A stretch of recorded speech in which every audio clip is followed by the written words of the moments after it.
Today on the WEInvested podcast, we have Toby Mathis, and he is the founding partner at Anderson Advisors. Toby, how are you doing today? Doing fantastic. How about you? I'm doing great. Thank you so much for joining. I'm excited to pick your brain and learn more. Yeah, I'm excited. I always love to share. Yes, sir. Yes, sir. And before we get started, would you mind letting the people know where they can find you on social media and the internet? Yeah, you can just type in tobymathis.com. You'd find me that way, or just type in Toby and Mathis and press enter. You'll probably find me on my YouTube channel, and done a lot of speaking over the years. Awesome. Awesome. So let's just start from the top and talk a little bit about, your upbringing, where you're from and where you grew up. Oh, wow. Yeah, I grew up just outside of Philadelphia, a little bit to the west, at a place called Media. Went from there in 1981, moved out to a place called Vashon Island. So I went from the East Coast to an island in the West Coast out in the Puget Sound in Seattle, kind of hippieville. It's a beautiful island, but it's a little different than the East Coast. But yes, but my formative years in those places. Now I live in Las Vegas. So, how would you say that growing up like on these two different coasts, one on the West Coast and one on the East Coast, impacted your outlook on life and success? Oh, wow. That's a good question. Wesley, it's interesting. On the East Coast, everybody just says what's on their mind. On the West Coast, they say something that's not on their mind, whatever they think it should be. It's probably not fair to do that to the West Coast, but I'll just tell you, East Coasters tend to be right there in your face, and they'll tell you exactly what they're thinking. The West Coast are a little more polite about it, which means they'll be a little passive aggressive, and you got to pry it out of them. Exactly. I used to live in Seattle for 9 months, and I'll go over to Bainbridge Island and kind of that area, Yep. Alki Beach, and have a good time, man. Seattle is a beautiful place. Oh, it's gorgeous. Nice people. Yeah. Love the area, and of course, but very different than the East Coast, which is different than the South, which is different than California. Like every place has got its own little taste. We're a melting pot here in Vegas. It's where all the dollars converge to get taken by casinos. But you have a little bit of everybody from everywhere, and you start to realizing that everybody's got some really cool differences. It's not all, it's not all bad and not all good, but everybody's got their little quirks. Exactly. So, how was that transition for you? Just, like we mentioned earlier, just going from Philly to Seattle and Washington, now down in Vegas. How was that transition? Was it a huge culture shock for you? It was huge culture shock, but I'll tell you what's the worst thing is that the Raiders beat the Eagles in the Super Bowl back then, and now I have to root for the flipping Raiders. It's the worst thing ever. Yeah, so I went from being a Eagles to the Seahawks and then to the Raiders, and it's like I'm being punished now for all those years of rooting for the Birds, and now I have to root for the Raiders. Yeah, man, but the energy is crazy down there now, like with the Raiders being there. I remember when they were building the stadium and putting it all together, everybody was like so excited for it. And Yep. then it was like every time you would drive past the strip, it'd be like they'll add another new piece to the stadium. It was like a cool experience to see that getting built. I'll tell you what, not to be too cliche about it, but sports teams teach us something about unity. And in Las Vegas, there's something called like this intelligence, emotional intelligence that they're experts at. And that's one thing the NFL is really good at too, is they're good at bringing people together on something. And, maybe people look at the strip and they think gambling is maybe destructive or whatnot, but people come there and have a really good time. And I think people go to NFL games and get the same, very similar experience. I could just say that having been to different stadiums around the country, people who discount that, they shouldn't. They should be looking at that going, what makes that such an experience? And, you fly across the pond and you watch some soccer games in other countries too. Same thing. It's why are these people unifying behind it? It's kind of this weird tribalism thing where we kind of want to belong, and we could do it in a productive way or we could do it in a negative way, but we definitely do it. Yeah, man. I mean, that's a super interesting point. And I know, not to keep harping on Vegas, but I remember when like the first year I lived there was the first year for the Golden Knights in Vegas. And it was like, it brought the entire city together, and you just felt that sense of community. And it made Vegas feel like a real place, not just the strip, like it became like one big family in a way. You know, when everybody could rally behind the Golden Knights and they went to like the playoffs or the cup or whatever it's I called in went to the hockey. Stanley Cup that first Yeah, year in the whole yeah, city. You couldn't walk around anywhere in this city and not be Knights. You go anywhere else, and NHL is kind of like maybe it's on their mind sometime if their team's winning, but it was crazy. And being in a transient city yeah. where everybody comes and is from someplace else and is probably passing through, it was quite a unifier. And again, I think that that goes undetected as being really important, even in companies. If you're watching companies, however you want to apply it, it's that emotional intelligence and making people want to belong to something. Exactly. So, let's just transition and talk a little bit more about the company that you created and founded today. Mhm. And I want to ask, what is Anderson Advisors? Yeah, so I'm a tax attorney by trade, and another attorney and myself started Anderson back in, I think it was 99. Um, we're kind of anti-lawyers. We tend to do more on the asset protection, tax planning side, legacy planning side, keep you out of courtrooms. We believe that it's better to not have IRS audits and to not have lawsuits and to avoid them if you can, so you can grow your investments over the long haul.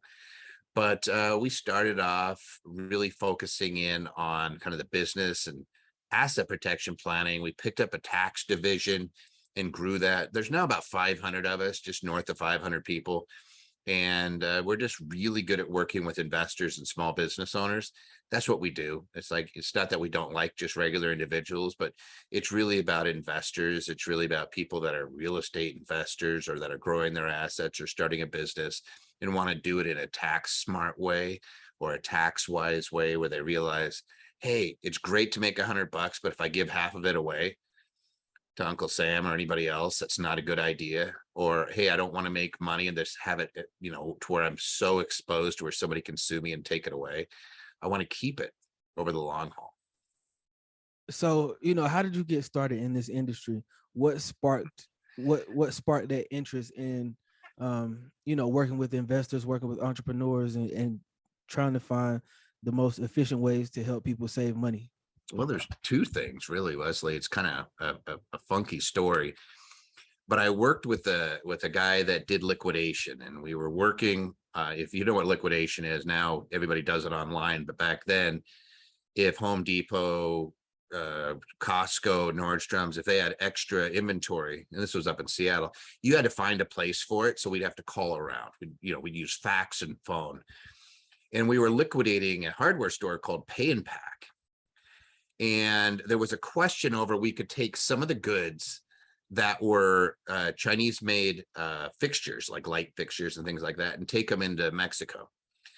And we went to a law firm in Seattle, one of the big, muckety buck firms. And man, they charged the lightning out of us and couldn't give us a straight answer. And it was it was a friend of mine's dad who this was his company. So I'm just a schmuck who's working in the company, doing what I can to make a buck and trying to learn. And I just remember him looking and saying, man, these guys cannot give us a straight answer. And he looked at his kid and me and he says, you guys need to go to law school. These lawyers can't make a decision and it's going to cost us a lot of money. Long story short, we were able to get the merchandise, those millions of dollars into Mexico without much of a trouble. We were prepared to do what's called deadheading and bring it in there without the bill of ladings and some things that we probably shouldn't have been doing, which I never did if anybody asked me. Right. But we were looking at how do we get it down there? And we ended up just fine. The son now is a fantastic ERISA attorney in San Francisco. I do this, and the dad tried to go to law school. He got kicked out because he had too many opinions. Kept telling, he was stopping the professors and arguing with them. But he passed away some years ago. But it definitely changed our trajectory. I'll tell you that much. So, was this work that you enjoy early on, or is it something that you like saw this is a need and you kind of went just based off of a need based decision? I never went into the law to practice law in the Mm. traditional sense. I worked for several judges while I was in school, did an internship, clerked, and saw the inside of the courtroom as being a place we probably didn't want to go. So I had no doubt that I would not necessarily be practicing in a courtroom. But the more I talked to business owners, the more I realized that that was so destructive. When you see people's families going through even something like a probate, and you realize that it's basically your worst behavior on your worst day is what that's going to bring out. Court proceedings are never really positive. And I just realized, hey, I'm going to do everything I can to keep people out of that. And there's a lot of things that you could do that are common sense. It's like, hey, don't break laws. You're not going to have problems. But even if you do everything perfect, you still have exposure. So minimize it, address it. Don't pretend like it's not going to happen. Don't pretend like your employees are going to be completely honest. Don't pretend that they're not going to sue you periodically. Don't pretend that everybody you do business with is going to be on the perfect up and up, or isn't going to have a bad situation. There's all sorts of bad things can happen. And the question is, how do you mitigate your risk so that it doesn't take you out? Because you could work your whole life, work your katush off, and then somebody with a shark attorney can try to take it away from you. Or you could make an honest mistake. You were unaware of certain regs or something, and it blows back on you. Or you could buy a property that you didn't know had environmental issues, and all of a sudden they're yours. All those things can take away so much wealth so quickly. It's just making sure that you're mitigating it so that you don't put yourself in that situation where you're one of those stories of, oh man, if only I had known. And so that's where I tend to concentrate. Or, when we started, boy, we focused like a laser beam on that. And then over the years, it really evolved into something far greater, and kind of more of like a one-stop shop, where we realized, wait, accountants, sometimes it's difficult to communicate with them. You got to know the tax laws. Sometimes they're not the most forthwith on explaining things to their clients. So we said, hey, we got to educate people on not just asset protection, but tax planning, and then legacy planning. Again, there's so much bad information out there that we realized, hey, if we want to really help people, you got to bring their level of knowledge up. And you don't want to depend on somebody being paid, 100, 200, 300 bucks an hour to bring it up when it's not in their best interest. You really got to be doing this work on your own. And so we provide a lot of educational material out there, and it just paid off in droves. I just can't even it's the whole reaping and sowing. If you give and try to bring as much knowledge out there, it's not a dollars and cents thing. You're going to be rewarded. So, what is one piece of advice that you would share with someone just starting a business? What I would say to them is be realistic. If I was sitting down and somebody was saying, hey, you're a young person, you're going to start, A, work your katush off. B, there are two tax systems. There's a tax system for people who don't know, and there's a tax system for people who do know. Do not ignore that. Do not ignore and pretend like, hey, I'm just going to work really, really hard and it's all going to pay off. You got to work smart, and you got to make sure that the same dollar that you're bringing in, you're keeping the dollar as opposed to keeping 70 cents on it. And there's ways to do it. There literally are two different tax worlds out there, and you get to choose which one you're going to be part of. What are the largest hurdles for younger generations to make wealth today? Biggest hurdles for them, boy, they're really getting it right in the teeth right now with inflation. What's happened over with just our economy is it's pushing our older folks in. They're staying in the workforce longer, which is creating less opportunities for the young folks. So I would say, if I'm a young person, I'm doing side gigs. I'm trying to start my investing early, and I'm going to use time to my advantage. The biggest hurdle is that everything is kind of pitted against you right now. Like, you probably feel it. Inflation is hurting you the worst. When the pandemic hit, you were the first ones to get laid off. So you gotta say, you know what, I'm going to take an active role. I'm not going to passively sit back and wait for these things to happen to me. I'm going to start building my own business. I'm going to start building my own investments, and I'm going to work smart, not just hard, work smart, so that I'm keeping as much as humanly possible. It's super easy when you start early and you're disciplined to retire wealthy. It's really hard to do it kind of mid-level, because you just don't have the time element. You need this compounding effect over time. But if you're a younger person, even investing 40 bucks a week or something like that, it's just a, hey, I'm just going to do this. If you did that for a number of years and then stopped, you'd be better off than somebody who is investing twice, three times that amount later on, just because the compounding effect, the time value of money, once it's gone, you can't get it back. It really is one of those things when you're a young person, work your katush up, work smart. Make sure you're keeping as much as you can. What would you say is the biggest difference between people who consistently make money and those who don't? I would say it's the time horizon. The Mhm. people that consistently make money, let the money work for them. The hardest thing you could do, I'll tell you this, Wesley, because you're probably seeing it now. There's so much agitation in the market. There's so much fear.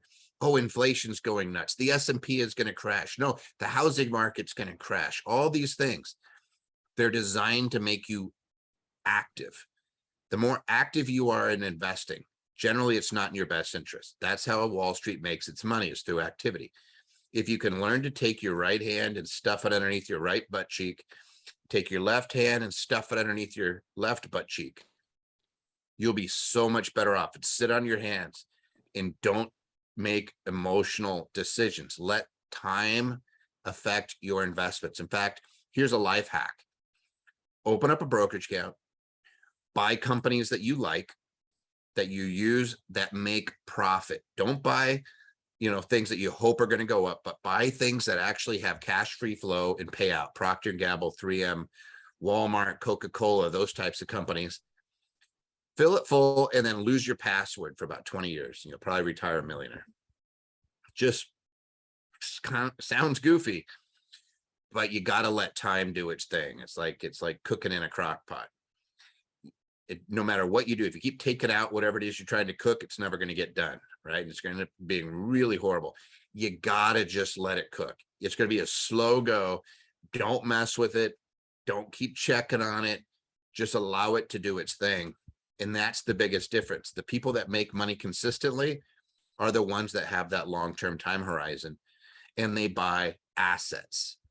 They don't buy liabilities. And if you want to know the difference, assets put money in your pocket every month or every quarter or every year. Liabilities take money out. It's that simple. If you buy something and it costs you money to maintain it, and it is outflow and it's cost you more than it's bringing in, you bought a liability.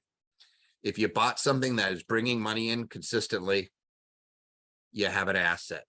Buy assets, get rid of your liabilities. I mean, and just speaking of assets and liabilities, over the last 30 years, you've been preparing taxes for affluent investors. So, what would you say are some of the top asset categories that make the biggest returns? Two big ones. Do this and you'll be happy. Dividend paying stocks, by far and away, one of the first things you do. Is easy to buy. The companies I just mentioned, plus a ton of others, Federal Realty, like there's something called a dividend king. Do you know what a dividend king? I don't want to, I'll just ask you because it'll be kind of fun to see if you know what these things are. No, I don't. All right. So a dividend king is a fancy way of saying company that's worth over $1 billion that's been paying out increasing dividends, the profit to the shareholder every year. Get this, for 50 years consistently or more. There are about 25 companies that are dividend kings. And I didn't mean to put you on the spot, Wesley, but this is how easy it is. Once you realize that there's so few companies that have been consistently paying their shareholders for decades, the world gets small. It gets really small. These are companies that through recessions, through wars, through you name it, terrorist attacks, they continue to make money. And more importantly, they pay the shareholder to own them. So that's number one, is buy dividend producing stocks. There's some ways to make money on them other than just buying and hoping, waiting for the dividend to pay out. You can do something called a covered call. I call that being a stock market landlord. You can sell a put to enter the position and get paid 3 different ways. There's lots of ways to do it. But if all you did, hey, I'm just going to buy a dividend producing company, that's great. And the second category, cash flow real estate, by far and away. Those are the two things. You buy real estate, not for appreciation. That's gravy.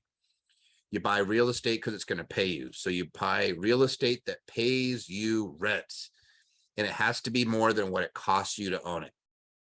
You do those two things, those asset classes, you're going to be lethal. You're absolutely, over time, it's virtually a guarantee, because the S&P, no matter what you look at, like over the last, even with this pullback, if you look at the last 50 years, it's 7% return. It's just strong return. The real estate market, you look at it right now, like we just had 40% return over the last 2 years in the real estate market. It's absolutely nuts. And if you look at any real long time horizon, 2 decades, a decade, it's S&P is always up, real estate's always up. And it doesn't matter, inflation, wars, you name it, it's up. It's up over the long haul. And if you can acquire it and it pays you to own it and you reinvest those in more assets, you're going to be really, really happy. It's just like Monopoly. If you ever play Monopoly, you go around the board the first few times, you better buy what you land on. But young people these days, and I'm not slighting anything, sometimes they'll just keep rolling the dice. And it's like, you got to be picking them up. You got to be picking up those assets whenever you get a chance. If you want to be successful, you don't win Monopoly not buying the properties. You win Monopoly by buying properties and charging rents. When people land on your properties, you charge them rent. That's it. No, that's definitely a great point, man. And it's a great way to look at life, to kind of turn it into a personal game. Just like, how many assets can I purchase to create this passive income to hopefully pay off all of my expenses one day, so I can just sit back and collect the check. That's it. That's actually the concept of infinity. It's the idea that I can live in it. If I said to somebody, I don't care how wealthy you are, I just say, hey, if you stopped work tomorrow, how long could you live? How many months could you live without working? Before you sold everything you owned? Like, how many months could you actually make it? And if somebody says a month, 2 months, 3 months, a year, 2 years, 3 years, how are you going to retire? Right? The way you combat that is you look at cash flow. And then it's real easy. You say, well, this is how much I spend. I have this. This is how much I'm bringing in from rents, royalties, dividends, interest, capital gains. I have these passive income sources, this passive and portfolio income if you're an accountant. I know that, right? But it's these things that are on autopilot that's generating the assets, generating the income. Once there's enough money kicking off of those assets that it covers your expenses, understand you never have to work again. I've had people hit that in their 20s. I had a young guy, he was 24. He bought 3 rental properties and had some stocks. Young guy, never went to college. What he did is he just sat there and said, I'm just going to buy assets. So he'd buy crappy houses and he'd fix them up and then he'd rent them. He did that with a few houses and he lived cheap. The guy lived off of like $2,500 a month. And he goes, I hit infinity. I never have to work again. And I'm like, yeah, if your expenses don't go up, you can live indefinitely because the rents are going to be adjusted for inflation. They're going to continue to rise. It's going to cover your expenses. But it's interesting once you realize how easy it is. And then you're like, why isn't everybody doing it? So, I mean, in your book, Infinity Investing, you discussed the losing loop. I mean, and I think that really resonates with millennials in particular. So, how do you get people out of the losing loop? Well, let's go over what it is so that people can really get there, because this is what we see over and over again. I see it in my profession. I see it with my colleagues. I see it with everybody. What the losing loop is when your expenses are going to cover your liabilities. Like, you buy liabilities thinking they're an asset. Like, I bought a car. Hey, it's a great asset. I bought a house. That's a great asset. Both of those are draining my outflow. I'm paying my mortgage. I'm paying my car payment. I have to pay the gas that goes in the car. I have to pay all these expenses. I have to pay the upkeep on the house, the property taxes, all that stuff. And when you have all of your work, my income is going down to cover that liability and cover my expenses, and there's not enough, so that I'm having to borrow more money to continue to exist. That's the losing loop, is when, even when I work my katush off, I don't have enough money at the end of the day to pay that liability, that I'm continuing to add more liabilities to it. It's called like living on your credit card. It's pulling money out of your house to cover your expenses, to pay for your kids' college, things like that. That's the losing loop. And what ends up happening is pain will almost always follow that situation, because you are the one who's having to work to cover that liability. What happens when you can no longer work? You get sick, you get laid off, the economy shifts and they shut everything down. All of a sudden, it becomes a very dire set of circumstances. And that's all I do is try to avoid that. And the easiest way is don't buy liabilities buy assets first, let your assets pay for your liabilities. So you never hear me say, don't buy a Lamborghini. What I would say is, don't work your job to pay for your Lamborghini. Work your job to buy some rental properties, use the money that's coming from the rental property, your rent, and lease a Lamborghini, right? If that's what you want to do, or use it to make the payment on the Lamborghini. But don't you be working, because there's too much variable in that equation. And again, 2007 and 8, we watched people they were house rich, right? They thought they had an asset. I got $1 million house. I have $500,000 equity, and they couldn't give the house away and they couldn't access the cash. That's not an asset. That's a liability. They tricked you. Mm-hmm. Or I got 3 cars. Why? They're worth $50,000 each, but nobody will give me any money for them. Hint, you have a liability. They're not worth $50,000 each, no matter how much you keep repeating that, even though that may be what you bought the cars for. That's not an asset. You bought a liability. Nobody wants a liability when it's a recession, right? You got to have assets. You got to have assets. During that whole time, the properties we had, the rents continued to go up. Even when Vegas was losing all of its house, like we lost 75% of our housing values. Rents continued to go up because people needed a place to live.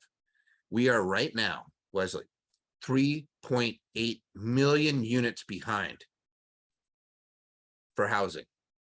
We're in the midst of a housing crisis, and the Fed raised interest rates, mortgage went up, and new home builders did what? They said, we're not going to build more houses because they're not affordable anymore. The need is extreme. The demand is extreme. And now they just made it unaffordable. People need a place to live. It's great for landlords.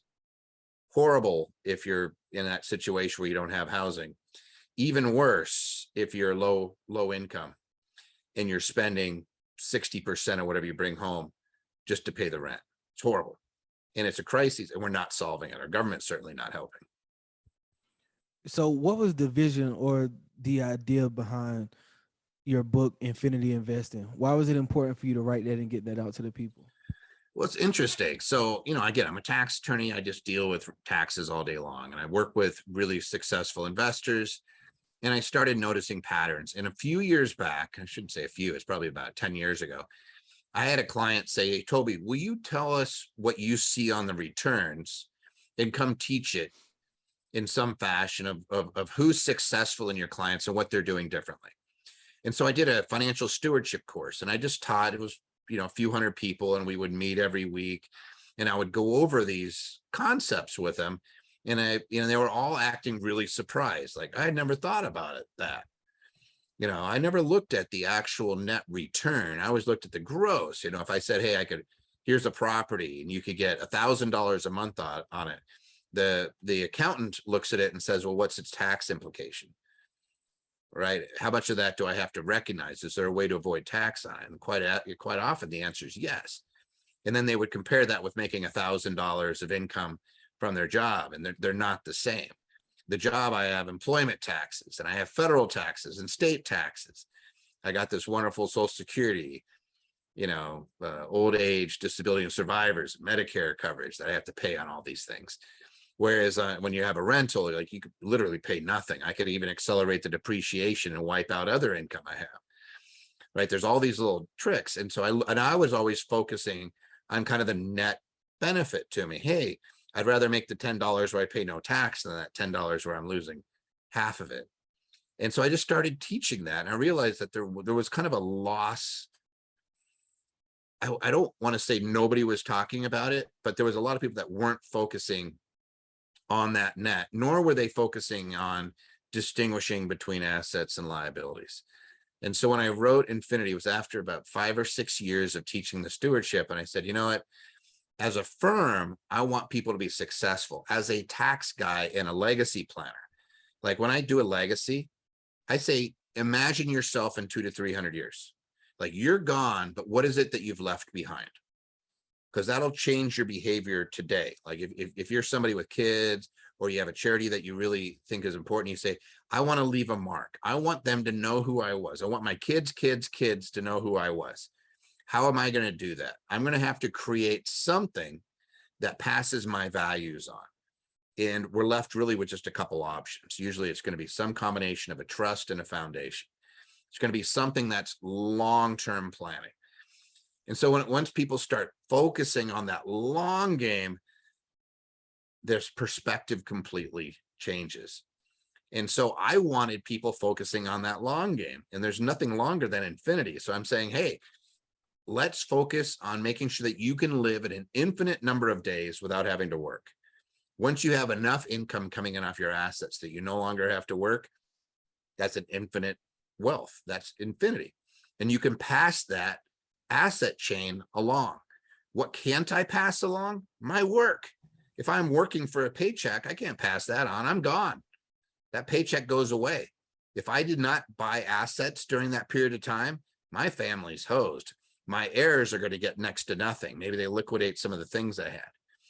But if I want to create actual change, it was actually a really good video, Steve Harvey talking about this, where he's talking to his friend of his grandma, and she's passing away, and she calls Steve over, and she says, if you want your grandkids to know who you are, you got to leave them something. And he starts thinking immediately money. I thought, leave your values behind. If you believe it's important to travel, or if you believe it's important to do good works in your community, create a trust that is there with, funded even with life insurance. I don't even have to be rich. I can just die and boom, life insurance dumps into it. Send your children and your children's children and your children's children's children. Create a trust that is for them to leave the United States and travel to another country once a year. Maybe it's for 7 days, maybe it's for 14, whatever. It'll cover the basic cost of them traveling. Could you imagine being like, grandma and grandpa left me this trust, or my great-great-grandfather left me this trust, and it lets me travel the world once a year, and you did that 20 years, 30 years, you're like, Right. I'd remember that grandfather, right? I'd remember that Exactly. great-grandfather. Exactly. Yeah, and so it's just thinking differently. A lot of folks just think die and distribute. Hey, I'll give them all my stuff. I don't really care. And quite often you give it to somebody who's not prepared for it, and it creates way more harm than good. So again, not to belabor it, but that was why I wrote the book. Was really, it's just a simple roadmap of lots of people who are successful, not me. I write about my clients, their experience, who was successful, who wasn't, all the lessons learned. There's not an original idea in that book. It is a compilation of those people who have been consistently successful. Some of the most successful people that I've worked with, some of the most successful people that I've known, in what they did differently and what they continue to do differently that allows them to do what they want when they want. And I'm like, that's financial freedom to me. That really is. It's not having to get up and go to the job unless I want to do it. And I get to choose what I care about. I get to choose to invest my time and my energies and my monies towards things that are important to me, as opposed to being forced to. You've utilized YouTube um, in an amazing way, and I was just kind of checking out your stats, and it looks like you have over 160,000 subscribers, Mhm. over 8 million views, and you've uploaded over 430 videos. So I mean, and you've been a YouTuber basically since 2014. It looks like. Mhm. So um, it seems like you were a pretty early adapter. You were on top of it early on. How did you know that that would be beneficial, and how have you seen uh just that YouTube following benefit your career and benefit the message that you're trying to bring to the people? Oh, wow. Good one. That is it. You know what? I don't really sit there and think about it that often. We do YouTube because it's a great channel to share information, and we love sharing information. If you look at that, like I do a free I call it Tax Tuesday. Every other Tuesday, any question anybody has on taxes, we'll answer it, and they can email it in and stuff. I have a whole bunch of accountants come in. It's like 10 CPAs, EAs, and tax attorneys. We just answer stuff for free. Started doing that years and years ago. And I just put that stuff up on the YouTube. And I was always like, it always surprises me that people actually have a huge appetite to learn this stuff. I think it's important. Doesn't mean anybody else is, right? But that's it. It's just giving as much as you can. and it allows us to not have to work so hard. Like my clients come in educated and they ask, hey, can I work with you? Sometimes the answer is no. It's like we get over full. There's 500 of us, right? But we're continuing to grow. But it's tough to find good, knowledgeable tax folks and good, knowledgeable attorneys. And I kind of believe this. You better be doing what your clients are doing. So I don't want necessarily some attorney who only has book knowledge. I need you to get your hands dirty. There's a big difference between talking to somebody about having rental property and having owned it yourself. My partner and I have over 300 properties, right? We've had everything. We've had them burn down, trees fall on them. People do crazy stuff in our units, like where I don't even want to talk about it, where you're like, what did you do? And you just kind of have to live through it. You can't, there's not a book in the world that's going to teach you that stuff. You kind of have to do it. Same thing with running a business. You got to do it. Like you're commended, Wesley, because you're putting yourself out there. It's tough. And what people do is they'll see the result, and years back, they look at it and they go, how did you get so successful on something? And you're like, it must have happened just overnight. And it's like, no, look at the folks that are out there for years and years and years, just grinding away, putting out great content, working their katusha, even when there's like 2 people watching, right?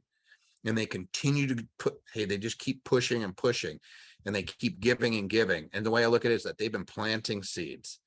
And the whole way they planted all these seeds, and now they start bearing fruit.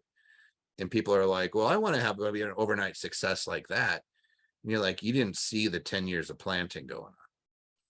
So I always say that again, going back to your earlier question about young people, is you grind and you work your butt off, you will get the result. You may not see it right away, but if you're putting the right things, again, if you want to grow a certain type of crop, you plant the seed for that crop. You want corn, plant corn. You want success, plant the right things for success.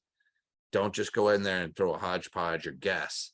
Make sure that you're planting the right stuff. Good quality content. If you're going to be on YouTube, they're smart. They see who watches and they gauge it. They know who's watching and who stays on it, and they reward you if you have good content by putting you up there. And there's really great content providers.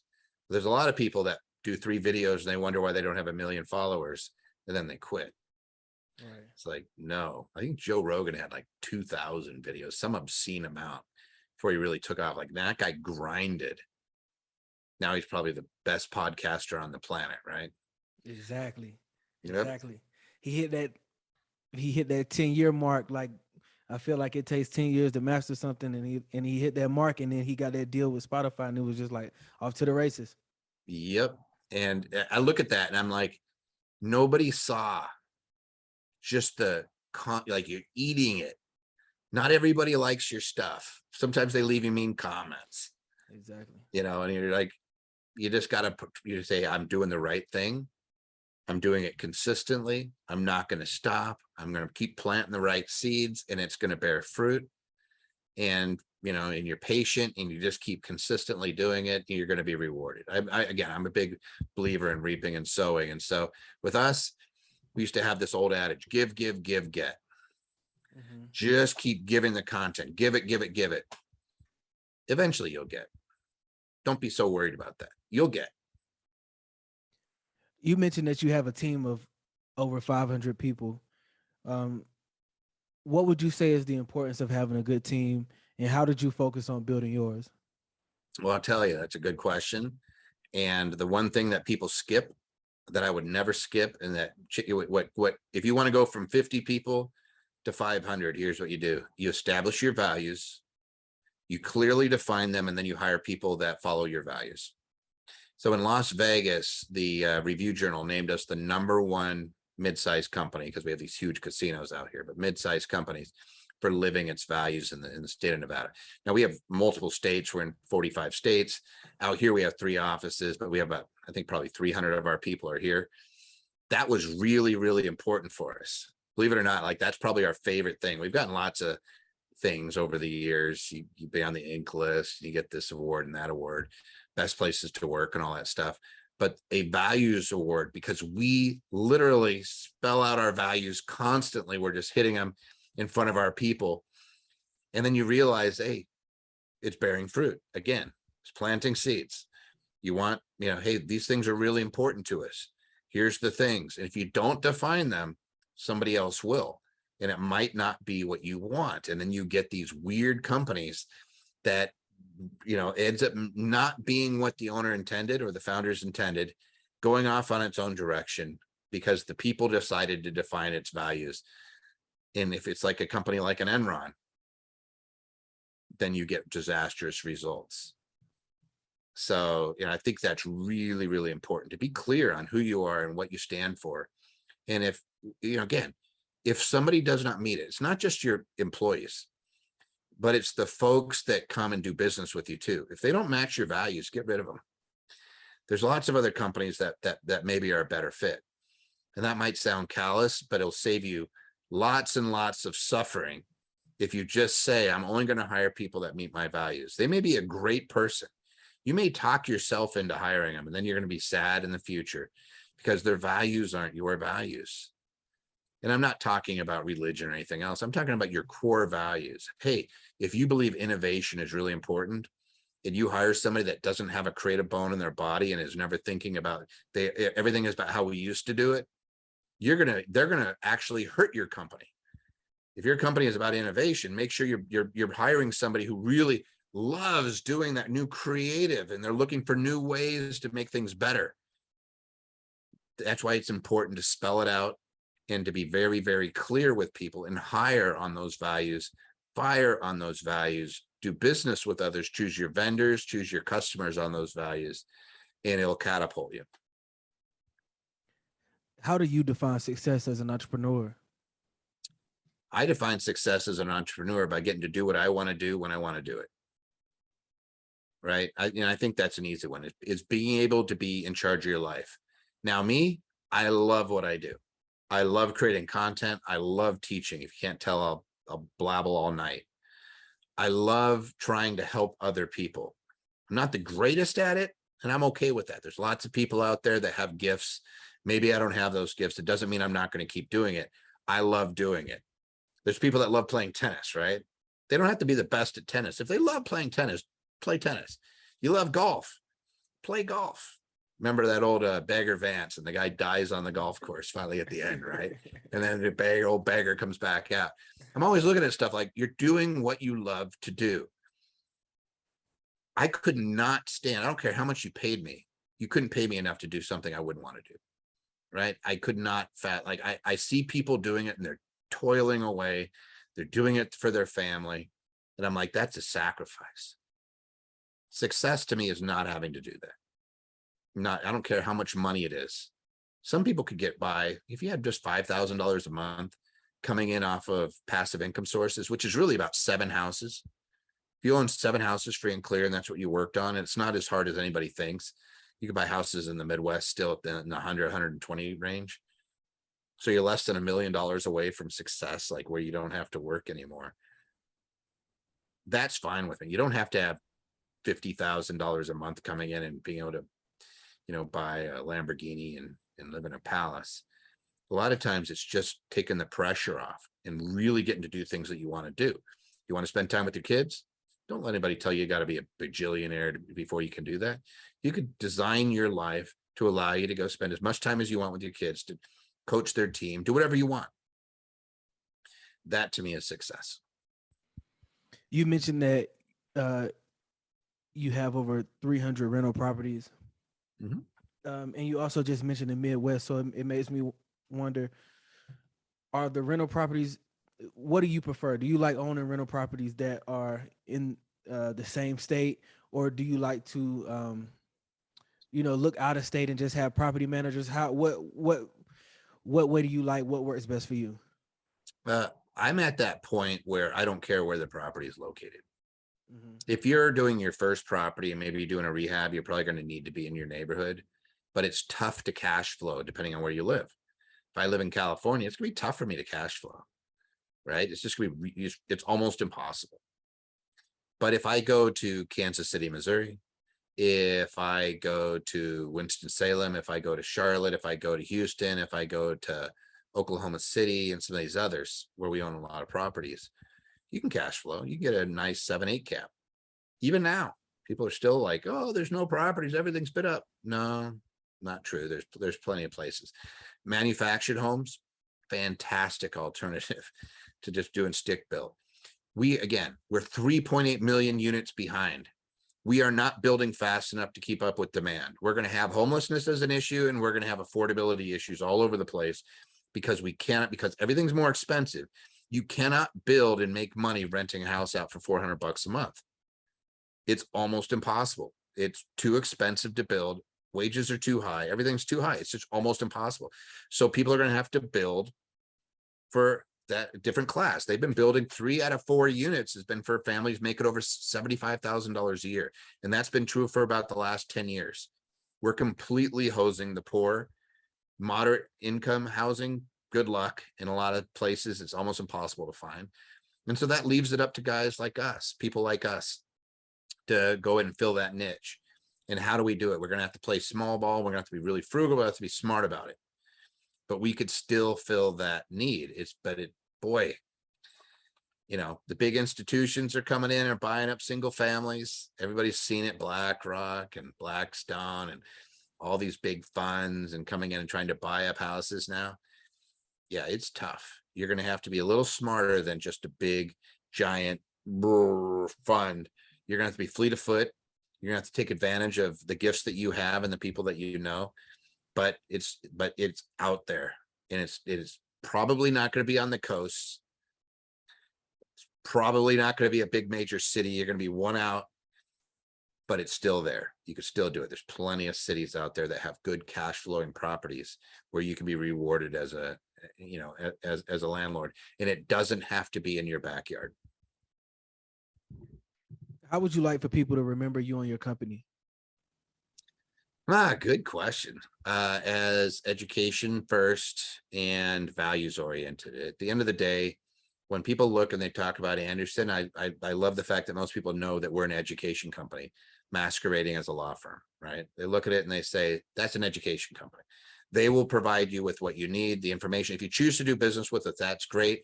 We are going to educate you no matter what, no matter who you work with. If you work with another attorney, if you work with another accountant, more power to you. It doesn't bother us at all. But your eyes will be open and you're going to be a much better investor. And I think we need it as a country. I think we really, really need to raise more entrepreneurs. It's a battle because so many people are getting really crappy information. So many people are looking for instantaneous result that they're going to be forever banned to having bad results, right? They're trying to take that magic pill and lose weight overnight, when in all reality, it's a long haul. It's a lot of hard work. You just got to put your head down. And so we're trying to show them, here's the ways that you can behave to get maximum success. Here's the little tax nuggets.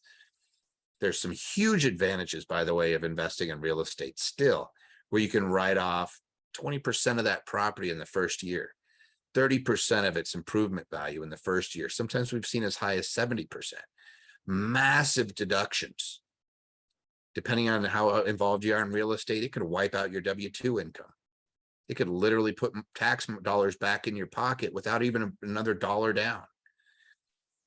But it's knowing what's out there. It's like starting to learn these little, oh, that's what the code says. I can do it this way, and realizing that 99% of the folks out there are probably doing it wrong. And then once you hear the right way, you go, oh my gosh, why did I know that? Why didn't they tell me? Because chances are they're not a real estate investor, or chances are they're not a business owner. Chances are they learned in a classroom out of a book and they said, here's what you're going to tell your clients. And they didn't actually do the activity that you're doing. That's why. It's unfortunate in our profession, in the legal and the accounting world, is filled with those folks. You really got to be working with people that do what you're doing. And if you're going to be an investor, work with people who are also investors. And if you want to take advice from somebody, just be careful, because the internet's full of people that will espouse a lot of stuff without any backing. So look for people that have been around a long time, that have a good reputation, and you can see their success over a long time horizon. You don't have to get rich quick. In fact, it's really kind of a misnomer. Get rich slow. The greatest investor of our time, Warren Buffett, made most of his money after 60. Like the vast majority of his fortune was not while he was a young person. the vast majority of his fortune. He was filling up that asset container. And then the longer he lives, the smarter he looks. And he will tell you, pick just a few companies, good, great companies. Buy them when they're on sale, like right now, right? And then wait. Don't do a bunch of activity. Wall Street takes your money when the more active you are. And just relax. For the most part, traders lose money. 95% of the time, lose money. I don't care how smart they are. Don't try to, don't do those odds. If you go to Vegas, you want to be the casino, not the gambler. If you're going to go to the stock market, you want to be the casino, not the gambler. You don't want to be the trader. You want to be the investor who's holding on for the long haul, who's sitting back and letting the company compound over time, pay you those dividends, reinvest those dividends back in the company, and watch the effects of compounding interest. It'll literally start to snowball. The longer you leave it in there, the bigger it gets until it's taking care of you. And then you don't have to work. And that's always kind of fun. What does the future of Anderson Advisors look like to you? Well, we're not going to stop what we're doing. That's for sure. My partner, Clint Coons, fantastic guy. He also has a really good YouTube following. His son is an attorney here. And so we're going to keep it in the family. My other partner, Michael Bowman, he has kids too. My daughter's in medical school, so I don't think she's going to be a lawyer. But we're just going to keep going on. The intent is to keep carrying on our values for an indefinite period of time. We walk the walk, or we walk the talk. We walk exactly what we say, which is we're long-term investors. We're long-term business planners. When we do our planning, it's in chunks of 5-10 years. We're looking out in the future, saying this is where we want to be. These are the objectives we want to accomplish. None of them are big, none of us are big money people, richy riches. We don't fly jets, and we don't really have those tastes. We're pretty modest, but we love growing our portfolio. We're all addicts when it comes to investing. Like, we don't have to work at this point. You got enough properties that there's enough rents coming in. You can just sit back and let it take care of you. But that's not fun. What's fun is building an organization and helping people. And we get a kick out of it. We love to teach. We love to work with people and show them how the proper way to invest. And God knows there's enough people trying to take your money out there. We can show you how to keep it. Man, Toby, thank you for your time today, man. I really appreciate getting the chance to just learn more about how you think and how you look at life, and how you view creating and gaining wealth. I mean, I feel like you dropped a lot of gems today, especially about the real estate, assets versus liabilities. So, man, thank you for your time. Wesley, it's me who should be thanking you, and keep doing what you're doing. It's really important for folks like you to continue to go out there and spread good knowledge. It's enough crap out there. So it's guys like you who are fighting it. I really appreciate what you do. Thank you.